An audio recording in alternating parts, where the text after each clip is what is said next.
끊이지 않는 중국의 잠수함 사고가 또다시 터져 나왔습니다. 이번에는 3,600톤급 규모의 디젤 잠수함이 침몰되었다는 가능성이 제기된 것입니다. 중국제 잠수함의 침몰 소식이 하루 이틀은 아니지만 이 정도가 되면 역시 메이드 인 차이나라는 이야기가 안 나올 수가 없는데요. 과거에도 중국은 핵잠수함이 사고로 침몰하는 사건이 발생하여 50명이 넘는 사망자가 발생하였지만 여전히 잠수함 사고는 끊이지 않고 있습니다. 여기에 중국 정부나 중국군이 주도하는 별다른 구조 작업도 눈에 보이지 않아 죽은 병사들의 목숨만 안타깝게 되었는데요. 하지만 우리 대한민국은 다릅니다. 잠수함 승조원에게 어떤 위협과 사고가 발생한다면 언제든 구조를 위한 만반의 대비를 구축하고 있습니다. 특히 전문적인 잠수함 구조에 특화된 잠수함 구조함을 도입하여 어떠한 경우에도 한국 해군의 잠수함 승조원을 지키기 위해 노력을 아끼지 않고 있는데요. 하지만 많은 분들께서 잠수함 구조함을 생소하게 여기실 수 있을 것입니다.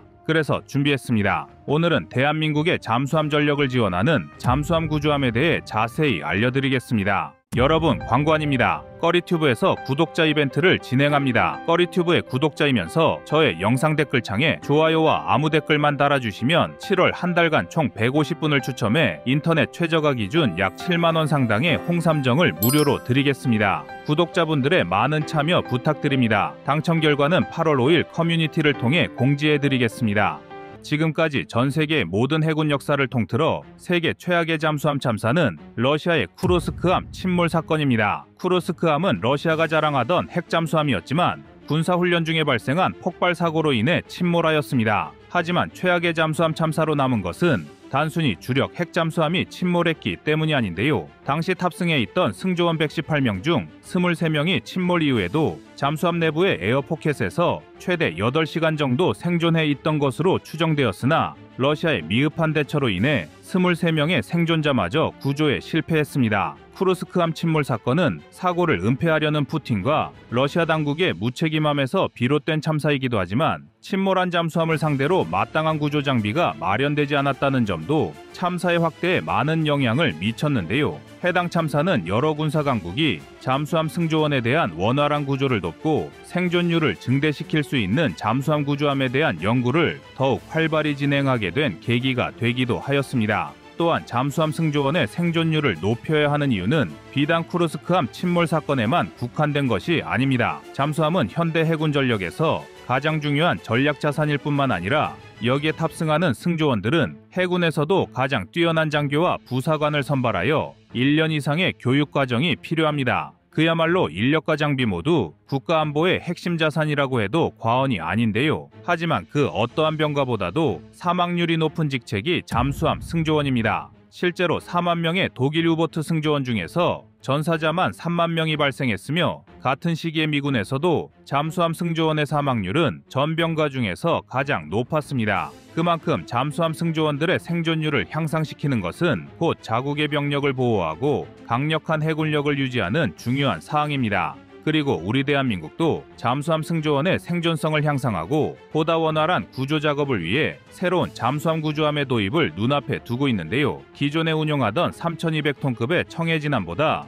무려 1.5배가 더 커진 5,600톤급의 강화도함이 올해 해군에 인도될 예정입니다. 대한민국은 장보고함을 도입하면서 본격적으로 잠수함 전력을 구축하기 시작했습니다. 이와 함께 잠수함 구조함으로는 3,200톤급의 배수량을 지닌 청해진함을 도입하여 장보고함을 지원하도록 했지만 점차 커지는 잠수함 규모에 비해 이를 지원할 잠수함 구조함은 여전히 청해진함에 머물러 있었습니다. 이 때문에 손원 1급 잠수함과 도산 안창호급 잠수함의 승조원을 구조하기 위해서는 동일한 구조 작업을 수차례나 반복해야 한다는 단점을 가지고 있었으며 심해 잠수 구조정을 투입할 때 한미의 A자형 크레인을 이용해 진수 및 회수하는 A-프레임 방식으로 인해 악천후와 높은 파고의 작전 수행이 어렵다는 점도 우리 군의 임무 효율을 저하시키는 문제로 작용했던 것이 사실입니다. 여기에 잠수함 전력은 본격적으로 증가하고 있는 반면 잠수함 구조함은 청해진함 한 척에 머물러 있었다는 점도 아쉬움으로 지적되었는데요. 이러한 단점을 극복하고 증가하는 잠수함 전력에 맞춰 새롭게 도입되는 잠수함 구조함이 바로 강화도함입니다. 강화도함은 5,600톤급의 배수량에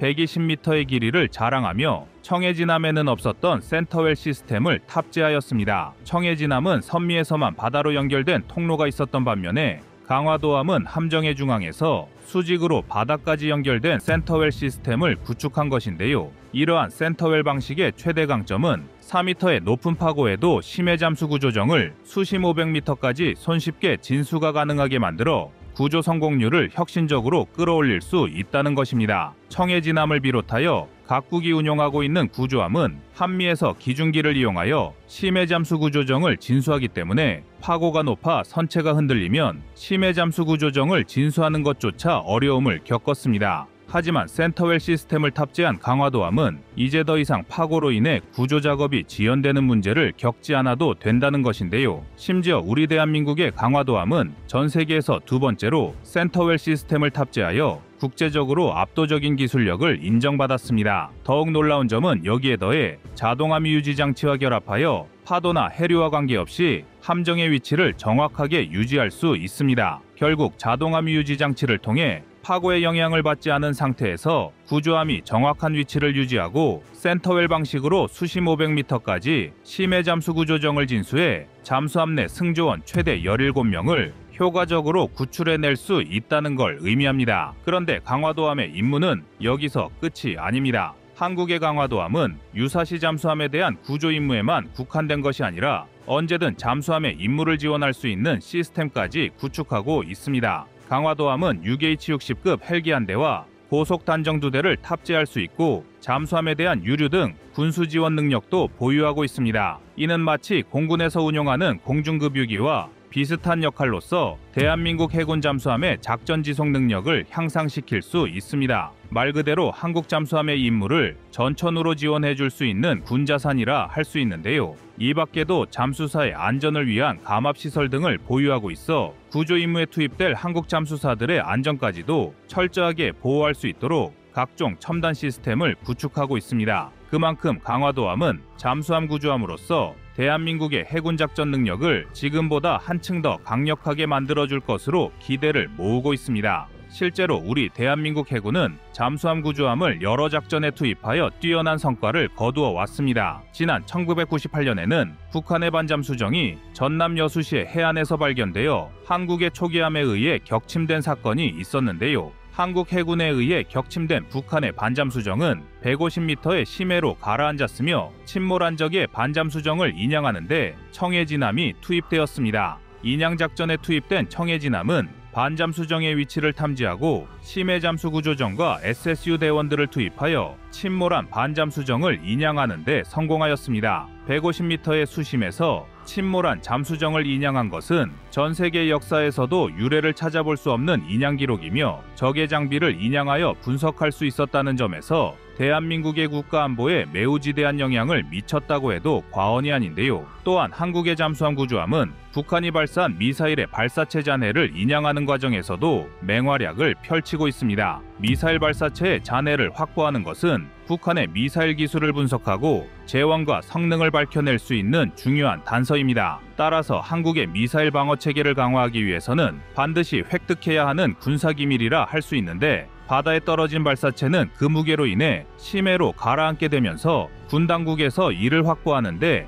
난항을 겪는 경우가 많았습니다. 하지만 잠수함 구조함이 인양작전에 투입되면서 이제는 북한의 발사체 잔해를 확보하는 것도 어렵지 않은 상황인데요. 일례로 지난해 6월에 발사한 천리마 1형의 잔해를 청해진함이 인양하면서 길이 15m의 발사체 잔해를 한국이 확보하기도 하였습니다. 이렇듯 잠수함 구조함은 단순히 침몰당한 잠수함의 승조원을 구출하는 것 이외에도 잠수함에 대한 작전 지속 지원 및 각종 해상 임무에서 다방면으로 활용될 수 있다는 것을 알 수 있으며 청해진함보다 한층 더 커진 규모와 첨단 시스템을 자랑하는 강화도함은 한국 해군의 임무 수행을 든든하게 지원해 줄 것으로 기대를 모으고 있습니다. 여전히 잠수함 승조원에 대한 구출 능력이 부족한 러시아와 중국에 비하면 우리 대한민국의 기술력은 세계 최고 수준이라는 것을 알 수 있는 대목인데요. 쿠르스크함 침몰 사고 이후로부터 5년이 지난 후 러시아의 프리즈 AS-28 소형 잠수함이 해저 케이블에 걸려 수심 190m에 갇히는 사건이 발생하였습니다.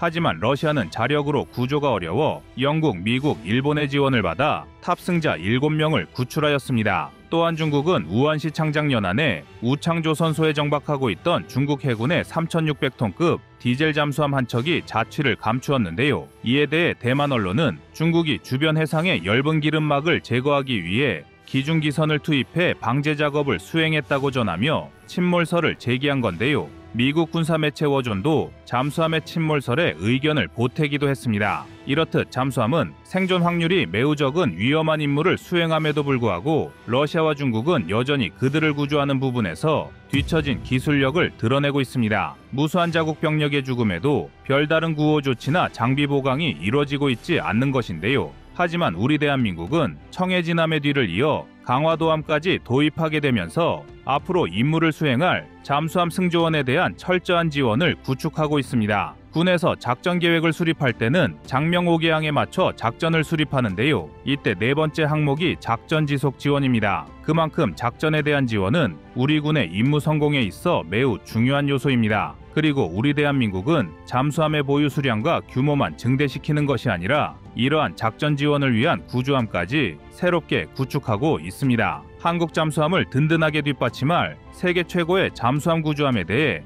여러분의 생각은 어떠신가요? 여러분의 구독과 좋아요가 꺼리튜브 운영에 많은 힘이 됩니다.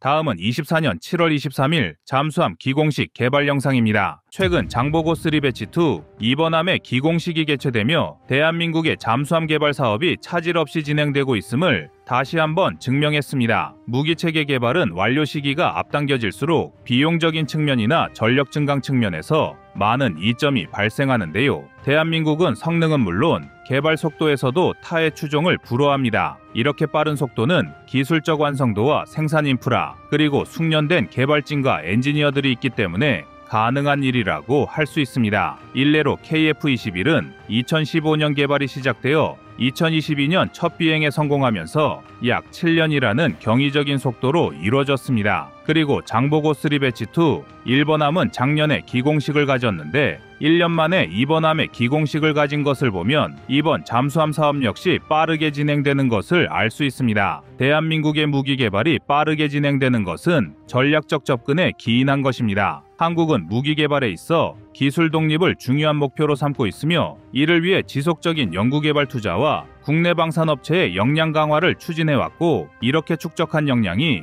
무기체계의 개발 속도를 향상시켜 주었습니다. 또한 4대 방산 대국 진입을 목표로 하고 있는 한국은 글로벌 시장 진출을 적극적으로 추진하고 있으므로 개발의 진행이 빠르면 수출 또한 앞당겨질 수 있습니다. 장보고3 배치2는 기존 우리 해군이 보유한 잠수함보다 체급도 커지고 성능도 발전되었지만 역시 눈에 띄는 것은 수직 발사 장치가 기존 배치원의 6문에서 10문으로 늘어났다는 것인데요. 일각에서는 핵무기도 없는 한국이 SLBM을 보유하는 것은 아무 소용이 없는 예산 낭비일 뿐이라며 비판을 가하기도 합니다. 그래서 준비했습니다. 오늘은 장보고3 배치2 개발의 진행 상황과 대한민국의 SLBM이 필요한 이유에 대해 알아보겠습니다. 여러분, 광고 아닙니다. 꺼리튜브에서 구독자 이벤트를 진행합니다. 꺼리튜브의 구독자이면서 저의 영상 댓글창에 좋아요와 아무 댓글만 달아주시면 7월 한 달간 총 150분을 추첨해 인터넷 최저가 기준 약 7만원 상당의 홍삼정을 무료로 드리겠습니다.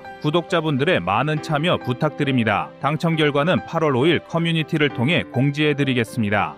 지난 12일 경상남도 거제시에 위치한 한화오션에서 해군 및 조선소 방위사업청 사업 관계자들이 참석한 가운데 장보고3 배치2 2번함 기공식이 개최되었습니다. 이날 기공식에서 국내 독자 기술로 설계 및 건조 중인 장보고3 배치2 2번함의 첫 번째 블록을 건조 선대에 배치하여 본격적인 건조가 시작되었음을 알렸습니다. 장보고3 배치2 2번함은 배치원급 대비 국산화를 더욱 확대하여 안정적인 후속 군수지원 역량을 강화하였는데요. 이는 향후 잠수함 운용의 안정성을 높여줄 것으로 기대됩니다. 특히 배치원급의 국산화 실적을 바탕으로 리튬 전지 체계 등 12종의 추가 국산화 장비를 포함한 총 70종의 국산화 장비를 탑재할 예정입니다. 이를 통해 고가의 수입 장비와 부품을 대체함으로써 국내 경제 활성화는 물론 잠수함 수출 시 발생할 수 있는 수출 통제나 지식재산권 분쟁으로부터 자유로워지게 되며 해외 잠수함 수주 경쟁에서 더욱 유리해질 것입니다. 하나오션은 축적된 노하우를 바탕으로 생산 품질을 향상시켰는데요. 이번 함은 2026년까지 건조를 완료하고 시운전을 거쳐 2028년에 해군에 인도될 예정입니다. 장보고 3 배치 2 1번 함에 이어 2번 함 기공식을 계획대로 추진하게 됨으로써 한국은 잠수함 강국을 향해 또 한 걸음 내딛게 되었습니다. 기공식에서 방위사업청 한국형 잠수함 사업단장은 장보고 3 배치 2 2번 함의 진화적 발전 성과는 국내 잠수함 건조 기술의 우수성을 다시 한번 전 세계에 알리는 계기가 되었으며 해군력 발전과 향후 수출을 통해 국가 경제에도 크게 기여할 것으로 기대된다 라고 강조했습니다. 대한민국은 현재 3,000톤급 대형 잠수함 건조 프로젝트를 진행 중입니다. 이 프로젝트는 기존의 1,800톤급 손원 1급 잠수함의 후속으로 대한민국 해군의 전력 강화를 목표로 하고 있는데요. 크게 배치 1, 배치 2, 배치 3로 나뉘어 추진되고 있으며 각각의 배치는 기존의 기술을 기반으로 더욱 발전된 성능을 갖추게 됩니다. 장보고 3 배치 1 사업은 3,000톤급 도산안창호급 잠수함을 포함해 2016년부터 본격적으로 건조가 시작되었고 현재까지 3척의 잠수함이 진수되었으며 모두 한국 해군에 인도되어 전력화되고 있습니다. 도산안창호급 잠수함은 HD 현대중공업과 한화오션이 건조한 것으로 한국의 잠수함 건조 기술이 글로벌 수준에 도달했음을 보여줍니다. 장보고 3 배치 2 사업은 배치 1에 이어 진행되는 사업으로 더욱 향상된 기술과 성능을 갖춘 3척의 잠수함을 건조하는 것을 목표로 하고 있습니다. 배치2 사업에서 한화오션은 3척의 잠수함의 수주를 모두 따냈는데요. 반면 HD 현대중공업은 잠수함 사업을 유지하기 위해 해외 시장 진출에 사활을 걸고 있습니다. 당초에는 방위사업청이 국내 방산기업 간의 잠수함 사업에서 경쟁을 촉진하기 위해 HD 현대중공업에 배치1 잠수함 한 척을 배정할 계획이었지만 한화오션보다 단가가 높아 배치2 사업에서는 모든 물량이 한화오션으로 넘어간 것으로 알려져 있습니다. 장보고 3 배치2 잠수함은 한국이 독자적으로 개발한 3,600톤급 차세대 잠수함으로 기존 배치1급에 비해 여러 가지 면에서 성능이 향상되었습니다. 우선 개선된 전투체계와 소나체계를 탑재하여 표적 탐지 및 처리 능력이 대폭 향상되었습니다. 또한 세계에서 두 번째로 리튬 전지 체계를 탑재하여 수중작전 지속 능력이 크게 향상되었으며 이를 통해 장시간의 수중작전이 가능해져 작전 범위와 생존성이 높아졌습니다. 이 밖에도 배치1급 잠수함인 도산안창호함보다 덩치가 커지고 길이와 중량이 증가되었는데요. 배치2 잠수함의 설계는 길이 89m, 폭 9.6m로 배치1급의 83.5m보다 더 길어졌습니다. 그리고 최신 소음 저감 기술이 적용되어 은밀성과 생존성이 크게 향상되었습니다. 무장 부분에서는 잠수함 발사, 탄도미사일을 발사할 수 있는 수직 발사관의 숫자가 배치1의 6문에서 10문으로 증가되었습니다. 대한민국 잠수함만의 특징이라고도 할 수 있는 것이 재래식 잠수함에서 핵탄두가 아닌 재래식 탄도미사일을 발사할 수 있다는 점입니다. 장보고 3 배치2의 수직 발사관의 수가 증가함에 따라 다양한 목표물을 동시에 타격할 수 있는 능력이 향상되었고 전략적 목표물을 타격하거나 방어체계를 무력화하는 데 유리해졌습니다. 또한 10개의 수직 발사관을 통해 다양한 종류의 미사일을 장착할 수 있어 전술적으로 다양한 선택을 할 수 있게 됐습니다. 하지만 일각에서는 핵잠수함도 아닌 재래식 잠수함에 재래식 탄도미사일을 탑재하는 것은 아무 의미도 없는 예산 낭비라며 비판을 제기하기도 합니다. 그 비판의 첫 번째 근거는 SLBM은 본래 핵탄두를 장착하여 적국에 대한 강력한 억제력을 발휘할 수 있는 무기체계인데 반해 한국 잠수함은 핵탄두 대신 재래식 탄두를 사용하기 때문에 핵억제력이라는 측면에서 전략적 효과가 거의 없다는 것입니다. 이게 아주 틀린 말은 아닌데요. 핵무기를 보유하지 않은 상태에서 SLBM을 운용하는 것은 상호 확증 파괴 전략을 완전히 구현할 수 없다는 한계를 드러내며 이는 핵 억지력 측면에서 큰 결점을 의미합니다. 게다가 재래식 탄두를 탑재한 SLBM은 그 파괴력이 핵탄두에 비해 현저히 낮습니다. 예를 들어 재래식 탄두 중량을 3톤으로 증대시켜도 전술 핵탄두에 비해 매우 낮은 위력이라 전략적 무기로서의 효과가 크게 떨어집니다. 또한 전문가들은 잠수함에서 발사되는 재래식 탄도미사일 SLBM과 지상에서 발사되는 지대지 탄도미사일 간의 전술적, 전략적 활용돼 큰 차이가 없다고 지적하기도 했습니다. 비용적인 측면에서의 비판도 있는데요. SLBM의 개발과 유지에는 막대한 비용이 소요됩니다. 재래식 탄두를 사용하는 SLBM은 그 효과가 핵탄두에 비해 제한적임에도 불구하고 발사체 개발 및 운용에 드는 비용은 매우 크기 때문에 불필요한 예산을 소모하는 꼴이라는 지적입니다. 이와 같은 이유들로 일부 전문가들은 이러한 무기 체계가 과연 현재의 안보 상황에서 필요한지에 대한 정책적 재검토가 필요하다고 주장합니다. 그러나 이런 비판은 매우 편협한 사고에 국한된 것이라는 주장도 있습니다. 한국은 현재 비핵화 정책을 유지하고 있지만 향후 안보 상황 변화에 따라 핵무장을 선택할 가능성을 배제할 수 없습니다. 이러한 상황에 대비하기 위해 SLBM 기술을 사전에 확보하는 것은 매우 중요하다는 것입니다. SLBM 기술은 개발과 운용이 매우 복잡하고 어려운 기술입니다. 사출, 점화, 비행 등의 모든 단계에서 높은 정밀성과 안정성이 요구되기 때문에 SLBM 기술을 사전에 확보하고 충분히 테스트하여 운용 능력을 갖추는 것은 필수적입니다. 따라서 SLBM 기술이 준비되어 있어야 실제 핵무장 상황이 발생했을 때 신속하게 SLBM을 실전 배치할 수 있습니다. 주변국들의 군사적 위협 또한 간과할 수 없는 부분입니다. 중국은 이미 SLBM 기술을 보유하고 있으며 북한도 SLBM 기술을 줄기차게 개발하고 있는 중입니다. 이런 상황 속에서 대한민국이 운용하는 잠수함에 SLBM이 탑재되어 있다는 사실만으로도 주변국들의 전략적 선택에 많은 변수와 혼돈을 주게 됩니다. 무엇보다 SLBM 기술을 자체적으로 개발하고 확보하는 것은 대한민국의 군사적 자립성을 강화하는 중요한 요소입니다. 이는 외국에 의존하지 않고 독자적으로 국방력을 강화할 수 있는 능력을 제공하며 국제적인 군사기술 경쟁에서도 경쟁력을 높일 수 있습니다. 당연히 수출 시장에서도 유리한데요. 몇 개 나라를 제외하면 핵잠수함을 운용하기가 현실적으로 어려운 상황에서 재래식 탄도미사일이라도 발사할 수 있는 잠수함은 매력적일 수밖에 없습니다. 간단하게 정리하면 한국이 SLBM 기술을 사전에 확보하는 것은 미래의 핵무장 가능성에 대비하는 전략적 선택입니다. 또한 국가안보를 강화하고 군사적 자립성을 확보하며 주변국의 군사적 위협에 효과적으로 대응할 수 있는 능력을 확보하며 국제방산 시장에서의 경쟁력을 높이는 데 기여할 수 있습니다. 따라서 SLBM 기술의 사전 확보는 한국의 장기적인 안보 전략에서 매우 중요한 요소라고 할 수 있습니다. 장보고3 배치2 잠수함은 한국의 독자적인 기술력과 혁신적인 설계를 바탕으로 기존 배치1급 잠수함 대비 성능과 효율성이 크게 향상되었는데요. 이러한 잠수함 기술의 발전은 대한민국 해군의 전술적 유연성을 높이고 미래의 다양한 작전에서 중요한 역할을 할 것으로 기대됩니다. 이상 꺼리튜브였습니다.